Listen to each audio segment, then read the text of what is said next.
بسم اللہ الرحمن الرحیم۔ السلام علیکم عزیز طلبہ، میں ہوں نعمان،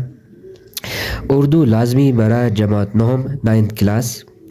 آج ہم شروع کرنے جا رہے ہیں حصہ نظم، جو ہماری گزشتہ 2 نظمیں ہوئی ہیں۔ آج ہماری جو بلوچستان بورڈ کے حوالے سے جو نصاب کے حوالے سے ہماری جو ہے وہ آخری نظم جو ہے وہ پڑھائی جائے گی، اور باقاعدہ جو 2-3 جو ہے نظمیں وہ پھر آپ کو اگلی لیکچر میں بتائی جائیں گی، جو مراحل پہلے میں جو حصہ اول میں پڑھائی جاتی ہیں نصاب کے حوالے سے، وہ پہلی 3 نظمیں ہی پڑھائی جاتی ہیں۔ تو ان 3 نظموں کے حوالے سے جو آج ہماری ہے وہ آخری نظم جو ہم شروع کرنے جا رہے ہیں، جس کے مصنف وہ ہے نذیر اکبر آبادی۔ تو آئیے شروع کرتے ہیں۔ پہلے میں نذیر اکبر آبادی کے حوالے سے آپ کو مختصر سا ان کے زندگی کا جائزہ آپ کو بتاتا چلوں، اس کے بعد ہم اپنی شروع کریں گے نظم۔ نذیر اکبر آبادی، نذیر اصلی نام ولی محمد۔ آپ 1735 میں دلی میں پیدا ہوئے، مگر چونکہ عمر کا زیادہ حصہ اکبر آبادی میں گزارا، اس لیے آپ کا نام ساتھ اکبر آبادی لکھتے تھے وہ اپنے نام کے ساتھ۔ 12 بھائیوں میں صرف نذیر زندہ رہے، اس لیے ماں باپ کی آنکھوں کا تارا بھی بنے۔ احمد شاہ ابدالی کے ان کے حملے کے وقت اپنی ماں اور نانی کے ساتھ لے کر آگرہ پہنچے، تاج محل کے قریب مکان میں رہنے لگے۔ نذیر کی ابتدائی تعلیم کے بارے میں جو زیادہ معلومات نہیں ملتی، تاہم وہ عربی، فارسی، ہندی، ہندوستان کے کئی دوسری زبانوں میں پہچانے جاتے تھے۔ ان کا مزاج قلندرانہ تھا، اس مزاج کی وجہ سے وہ دربار سے دور رہے۔ نواب سعادت علی خان نے انہیں لکھنؤ بلوایا، وہ نہ رہے۔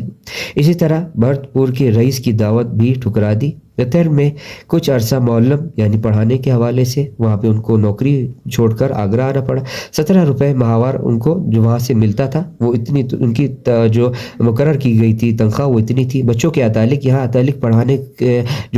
پڑھانے والا ہوتا ہے اور استاد اس کو کہا گیا ہے۔ نذیر نے طویل عمر پائی، آخر عمر میں فالج کے عارض میں جو فالج کو ان پہ ایک بیماری عائد ہو گئی تھی، ان پہ عارض کے بعد مبتلا ہونے کے بعد اسی بیماری کے باعث 1835 میں ان کا انتقال ہو گیا۔ نذیر اکبر آبادی نے میر سودہ، ناسخ آتش اور انشا جرات کا زمانہ دیکھا، مگر اپنی آزاد طبیعت کے باعث سب سے الگ رہے۔ ان کی شاعری عنوانی انہوں نے اپنے قرب و جوار کے حوالے، اپنے عہد کے رسم و رواج، تہذیب تمدن کو بڑی عمدگی کے ساتھ ساتھ اپنی شاعری میں ڈال دیا۔ انہوں نے شعر و سخن کے لیے ایسے موضوعات انتخاب کیے جن کا تعلق براہ راست عوام الناس، بالخصوص غریب مفلس جو غریب مفلس طبقے سے لوگ تعلق رکھتے تھے۔ ان کی نظموں میں مناظر فطرت، مذہبی تہوارات اور جو تہوار اس میں گزرتے تھے، سماجی جو رسم رواج تھے، میلوں ٹھیلوں، جانوروں حتیٰ کہ پھلوں اور سبزیوں کا جا بجا ذکر بھی دکھائی دیتا ہے۔ انہوں نے اردو نظم کو ایک نیا نام وسیع طور پر پھیلایا۔ انہوں نے طویل اخلاقی اور اصلاحی طور پر اصلاحی نظمیں لکھی۔ ان کے علاوہ مناظر فطرت، موسموں اور تہوارات ان کی نظموں میں ایک بڑی جان پہچانی والی تحریریں سمجھی جاتی تھی۔ یہ نظمیں ان کے غیر معمولی مشاہدے اور زندگی کے گہرے تجربات کی عکاسی ہے۔ نظم کی زبان عام فہم اور سادہ ہے۔ ان کی شاعری سخن کا کلیات اردو زبان میں بڑی اہمیت رکھتا ہے۔ یہ تھا ایک سرسری جائزہ نذیر اکبر آبادی کی زندگی کے حوالے سے۔ تو آئیے ان کی تحریر کردہ جو آ رہی ہے ہمارے پاس نظم نئی، وہ ہے برسات کی بہاریں، جس کی تحریر کردہ نذیر اکبر آبادی۔ اس میں جو مقاصد میں ہمارے پاس جو چیزیں چند ایک ضروری چیزیں آ رہی ہیں کہ طلبہ کو منظر نگاری سے، حسن فطرت سے آگاہ کرنا، اور نذیر اکبر آبادی کی شاعری سے روشناس کرانا، اردو نظم میں نذیر اکبر آبادی کی اہمیت سے آگاہ کر دینا۔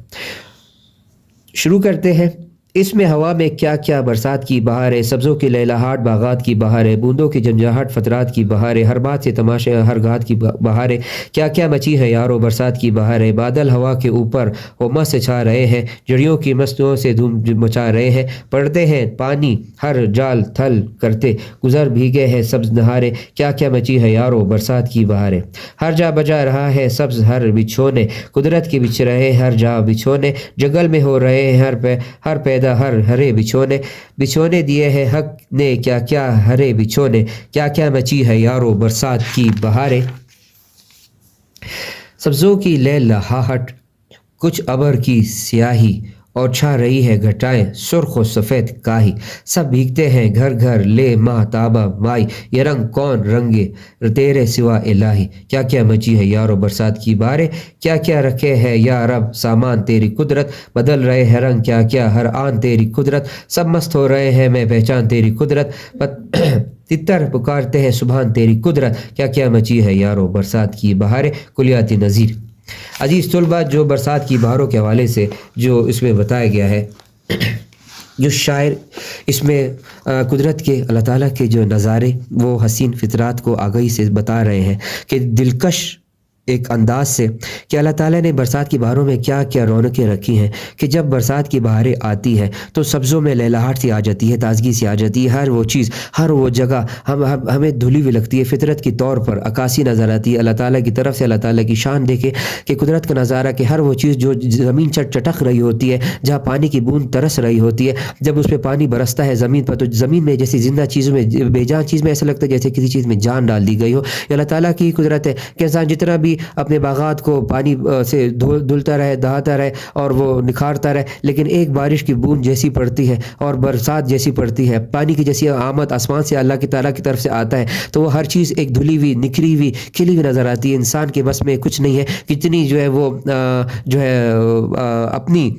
بنائی ہوئی جو عارضی جو ہے پانی اس پہ آبپاشی بھی کرتا ہے، اس پہ پانی بھی پھینکتا ہے، اس کو گیلا بھی کرتا ہے اس کو، لیکن اللہ تعالیٰ کی قدرت دیکھیے کہ اگر ایک ذرا سی بارش کی بوند بھی زمین پہ پڑتی ہے تو زندگی ایک نکھر سی جاتی ہے، ہر جگہ ہمیں اجلی نظر آتی ہے، دھلی نظر آتی ہے، کائنات پوری شفاف نظر آتی ہے۔ یہ صرف اللہ تعالیٰ کی ہی قدرت کا اور شاہکار نمونہ ہے جو انسان کے وس سے باہر ہے کہ انسان کیا، بے جان کیا، زندہ کیا، چرند کیا، پرند کیا، کہ ہر وہ چیز ایک قطرے کے ایک بوند کے ترسی ہوئی ہے کہ جیسے اللہ تعالیٰ کا ایک